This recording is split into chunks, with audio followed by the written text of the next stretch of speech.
Welcome back to the Listener's Commentary on the Gospel of Luke. The Listener's Commentary seeks to provide down-to-earth Bible teaching in the language of everyday life so that we can follow Jesus right in the midst of our everyday life. It's what I call blue jeans theology. That is theology in the language of everyday life and everyday dress so that we can follow Jesus right where we live on a regular basis. And the Listener's Commentary is, as a reminder, a crowd-funded Bible teaching project. That is, we're giving this away for free because we believe that everybody ought to have access to the life-changing and life-giving message of Jesus. And so by giving it away for free as a crowd-funded project, that makes it as widely available as possible, and yet it still costs to host it and produce it. And so it's funded by listeners who have received value from this, who believe in the vision and mission of this project, listeners like you. And so to each and every one of you who supports this ministry through your financial donations, thank you a ton. God is using this ministry to make a difference in the lives of people all around the world. And if you have been blessed by the Listener's Commentary and benefited from it, found its teaching helpful, then would you prayerfully consider becoming one of the team members who makes this ministry possible? You can do so at the link in the notes down below where it says support the show, support the ministry. And so thanks a ton for those of you who do that. Thanks a ton to those of you who are listening right now who join the team and become supporters of the Listener's Commentary.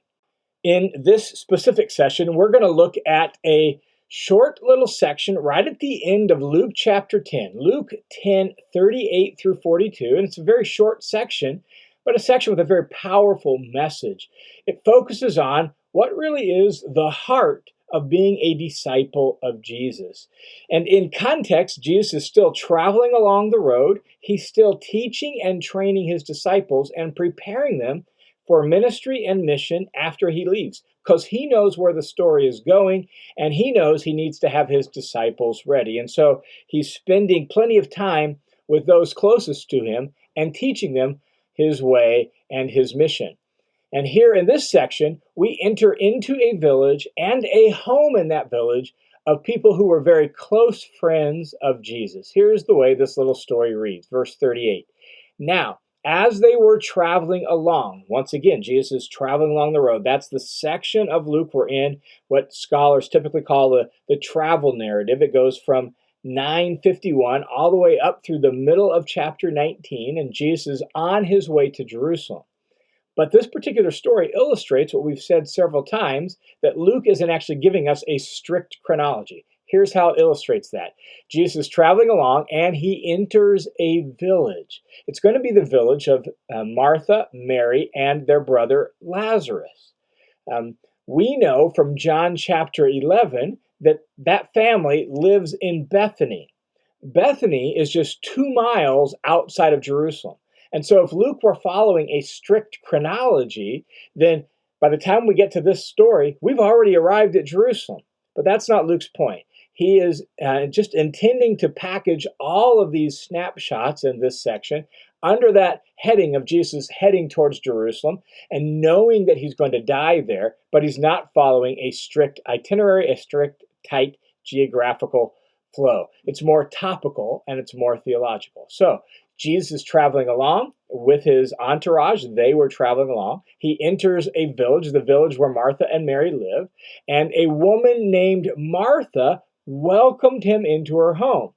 Mary, Martha, Lazarus, they appear to be good friends of Jesus from what we can tell elsewhere in the Gospels, particularly in John chapter 11. They were close to him. They knew him.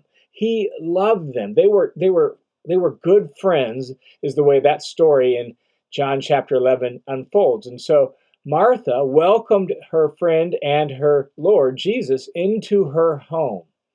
And Martha, verse 39, had a sister called Mary who was seated at the Lord's feet and was listening to his word. Now, this is significant here in verse 39. Notice that Mary isn't where the women were supposed to be. In her culture, there were very strict roles between men and women. There were very strict responsibilities, and there were very strict sections of the house in formal or social settings that were appropriate to the women and to the men. Mary isn't where the women are supposed to be. Men and women didn't intermingle like this. Mary's place is in the back making preparations, cooking the food, preparing for the guests, making sure everything is going to go according to plan and going according to order to host this good friend and this important rabbi, Jesus himself. That's where Mary's supposed to be. She's in the back helping Martha with the preparations, but she's not. She's with Jesus. And notice, even though men and women don't mingle like this, and even though what Mary is doing is across the grain and countercultural, not going according to social mores and propriety, she is being welcomed with Jesus at his feet. In fact, to be welcomed at his feet, to be seated at his feet and listening to his word, that's the language of discipleship. She is sitting at the feet of her rabbi, learning from him. That is, she's acting as his disciple. And rabbis, they didn't have women disciples. And so this is surprising. This is shocking. She's studying, listening, learning at the feet of Rabbi Jesus. Well, Martha's bothered by all of this and bothered by the work that she's trying to do all by herself. So here's what happens, verse 40. But Martha was distracted with all her preparations. That word distracted literally means pulled away. She's pulled away from the most important thing. She's pulled away from Jesus. Like she's unfocused and she's distracted and she's harried and she's bothered by so many things. Martha's actually doing the culturally honorable thing. Hospitality was deeply and highly valued in this culture. That was important and even noble work. And so what Martha is doing, preparing to take care of Jesus and this entourage that is with him, this is noble work. It's the culturally honorable thing. She's doing, quote unquote, the right thing, at least as her culture was concerned. And so she is making all these preparations. She is distracted by those preparations. And she came up, verse 40, she came up to Jesus and said to him, Lord, don't you care that my sister has left me to do all the serving by myself? Tell her to help me. And so she's working hard, doing the right thing, culturally speaking, doing the honorable and the noble thing. And she comes to Jesus, notice, and she calls him Lord, but she, in effect, issues a reprimand to him. Look, Jesus, you're not making Martha or Mary do what she's supposed to be doing. You're not honoring me, Martha, by making her help me. And she's left me to do it all by herself. So put her in her place, Jesus. That's what Martha is asking Jesus to do to Mary. Taking care of her guests has actually caused Martha to be distracted from the most important thing. Even though hospitality is honorable and noble work, it's not the most important work. It's not the most important thing.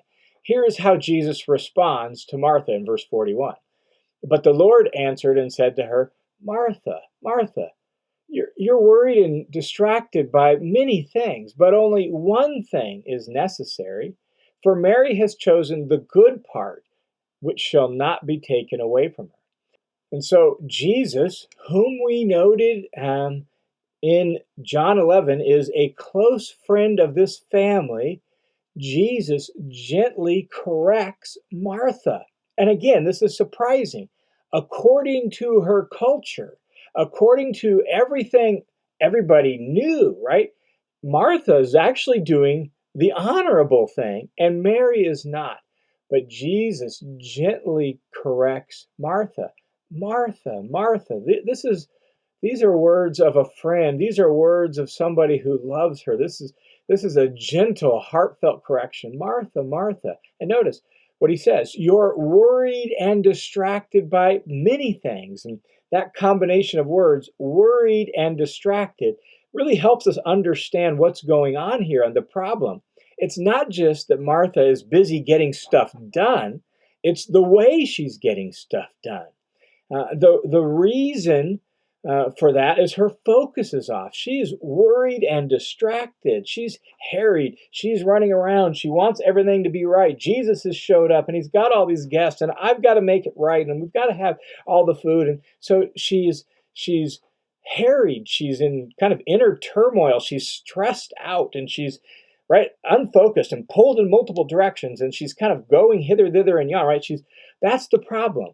There's this harried, uptight, stressed out, kind of frenetic spirit that has distracted Martha. And notice what Jesus says, that you're worried and distracted by many things, but only one thing is necessary. Notice that contrast. Many things, one thing. Martha, if you could just focus, if you could focus on the most important thing, it would really help you do your tasks differently. It would help you do your tasks better. One commentator says Martha is making a mistake common to hosts. She is in danger of getting so bogged down in the details of hospitality that she forgets the point of the whole exercise. Jesus is not going to rebuke Mary. Jesus is not going to take this crucial moment away from Mary. Jesus is going to let Mary, even though it's countercultural and even though it's not normal, Jesus is going to welcome Mary at his feet. He calls it the good part. Mary has chosen the good thing, the good part. She is focused on the most important thing, and Jesus says it's not going to be taken away from her. I'm not going to rebuke Mary. I'm not going to put her in her place just because you're worried and distracted by many things, just because cultural propriety says this is what you need to do. What Mary has chosen is the really important thing. She is sitting at Jesus' feet and learning as a good disciple. That's the most important thing. That's where she needs to be. And so as we just reflect on this very simple and short story, it reminds us that the most important activity of a disciple is listening to and learning from Jesus. That's the key thing. We heard that in the Transfiguration account there on the mountain when God, speaking from the cloud, said to the three disciples there with Jesus, "This is my beloved Son. Listen to him, hear him, learn from him, pay attention to him." Mary is doing that. She's listening to Jesus. She's learning as a faithful disciple. She's doing that against the grain of social expectations. She's doing that even though there were other good things that could be done. She's doing that, and Jesus isn't going to take that away from her. The fact is we cannot call ourselves disciples of Jesus if we're doing lots of good things, but we're not doing the most important thing. We can't call ourselves disciples of Jesus if we aren't sitting at his feet, listening to him, and learning from Jesus and his word. That's the number one thing of a disciple. And that gives focus to our lives, gives shape to our lives, direction to our lives, is learning to be still and sit at Jesus' feet and listen to him and learn from him.